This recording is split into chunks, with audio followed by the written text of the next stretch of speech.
يذكر الخير نتاع جدوده اللي يخرج من جلده. هذا ما تديرش فيه الثقة. هذا من نهار اللي دخلت فرنسا عندنا هنايا إلى يوم ما خرجت 5 جويلية 62 المقاومة الشعبية، المجازر تلو المجازر في ماي 54 45 زيد كل المجازر اللي قامت بها حتى في بلادها. إذن وصلنا إلى عدد تاع شهداء 5,630,000 شهيد. 5,630,000 شهيد بالأرقام تاعهم. مجازر تلو المجازر.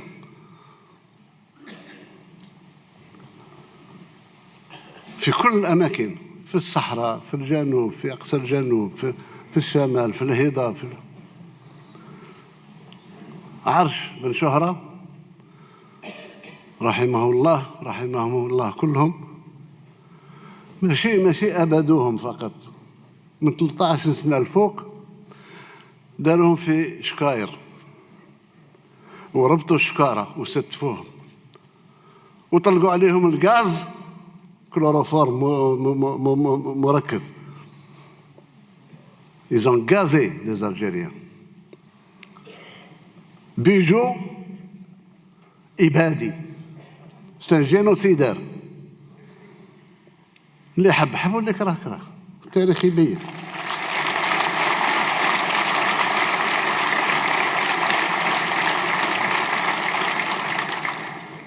احنا عارفين زعاتشة يهربوا فيه، يدفعوا في الجزائر باش يدخلوا المغارات.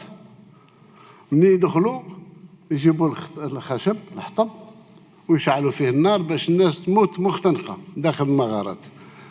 هذه ماشي إبادة، سي با جينوسيد. ماي 45 ألف شهيد في ظرف شهر. إذن احنا قلنا، راني فت ربما الذاكرة، قلنا ما نجي طالب منك باش تعتذر الشيء اللي داروه جدودك، بالأقل اعترف.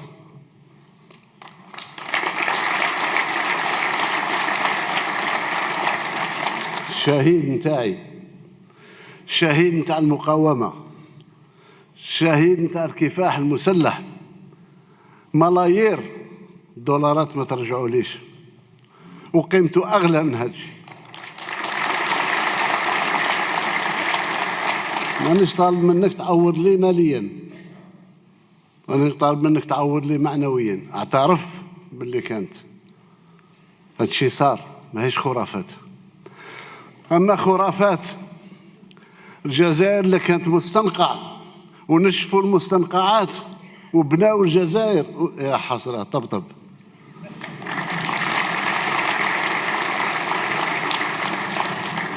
الجزائر كانت تعطي القمح في وقت الرومان، انت كانت تعطيك القمح، كانش مستنقع.